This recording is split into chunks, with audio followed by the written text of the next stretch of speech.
everyone, welcome to Mad for Editing. My name is Madeline, and today we are going to be looking at some rules for commas and other punctuation marks. I made this presentation when I was an editor for my school newspaper last year.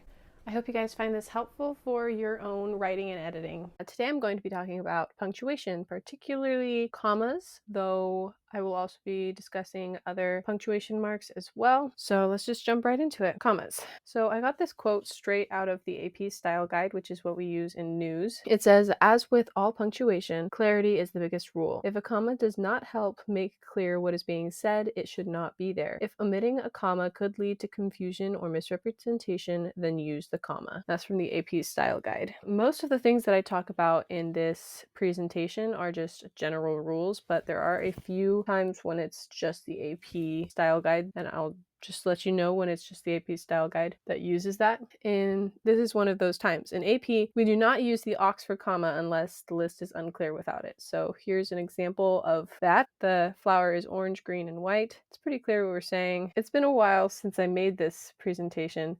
I believe what I was trying to say is she invited a minister, a gardener, and a friend. It would have been clearer if I had just added an A in front of friend, but the point is about the commas. So if I had just said she had invited the minister, gardener, and friend, then it would mean that the minister was a gardener and a friend, which is not what we're trying to say. If a phrase at the beginning of a sentence starts with any of these words, then we use a comma after that phrase. So after, because, if, as, although, before, since, though, until, unless, when. An example of this would be, when she took a bite, Snow White fell to the floor. Without the comma there, it's just not proper. If one of these phrases is the second phrase in the sentence, then you do not need a comma. Snow White fell to the floor when she took a bite. So we don't need a comma there because the when starts the second phrase in the sentence instead of the first phrase. Independent clauses. A comma and the conjunction are needed between independent clauses. I didn't finish my homework, but he did. There's a conjunction there, and we also need a comma before the conjunction. If a sentence begins with an independent clause and ends with a dependent clause,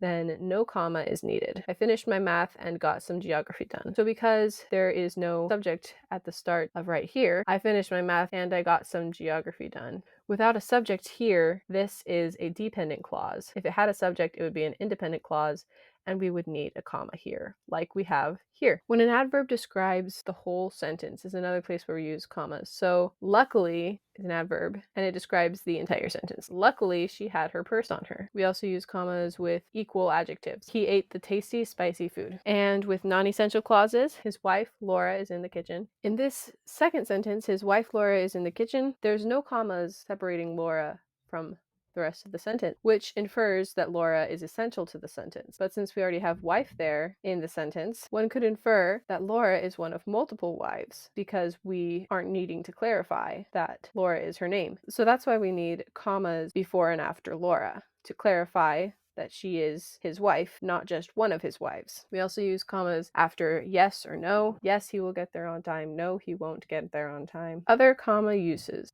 We also use commas when we are directly addressing someone. So, Mom, I don't need an escort to the dance would be an example of that. Or after an exclamation, hey, where's the milk? Before quotes, he said, that would be great. And then on the outside of quotes, on the inside of quotes, that would be great, he said. In England, they would put the comma after the quotation. With dates and addresses in circumstances like this, which I believe most people probably know, but it's just always good to review and make sure that you have all of them. So now we're going to move away from commas and talk about some other punctuation marks. Colon and the semicolon. We use the colon to introduce a list that is separate from an independent clause. She took 3 classes, math, geography, and history. And we also use a colon to emphasize something similar to the list in that it's separate from the independent clause. There's only one food I really, really hate: mushrooms. And that is true for me. I hate mushrooms.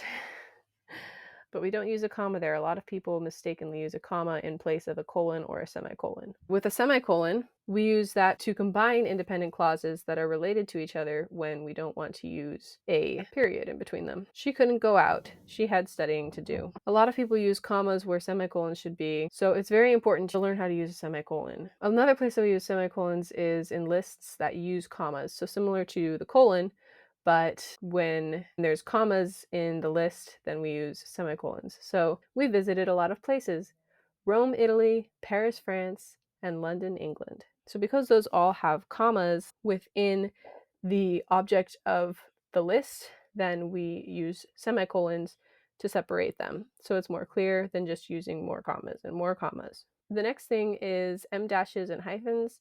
They can be used in place of some semicolons or colons, sometimes even commas. You really have to understand what you're doing with em dashes though, so probably best to use the original ones until you get the hang of it. Here's just an example. She wanted 2 things, ice cream and a puppy. We use hyphens mainly to combine adverbs or adjectives. So like, the light blue dress was covered in polka dots. The 40-year-old man was very energetic. We also use it to combine words that are meant to be connected, like mother-in-law, ex-boyfriend, non-negotiable, things like that. Now we're moving on to parentheses. We use parentheses to set apart something from a sentence. The sentence should flow perfectly fine without it. Parentheses, which are always used in pairs. If we added which are, then it would be in commas, but parentheses, always used in pairs, allow a writer to provide additional information. In most circumstances, you would use brackets in quotations for words or phrases that would make the quote clearer to the audience. But in AP style, we use quotations instead. So if someone said, she was never very happy about the situation, but we want to clarify that he's talking about Margaret, we would use parentheses in AP, but in other circumstances, we would use brackets in place of the parentheses around Margaret.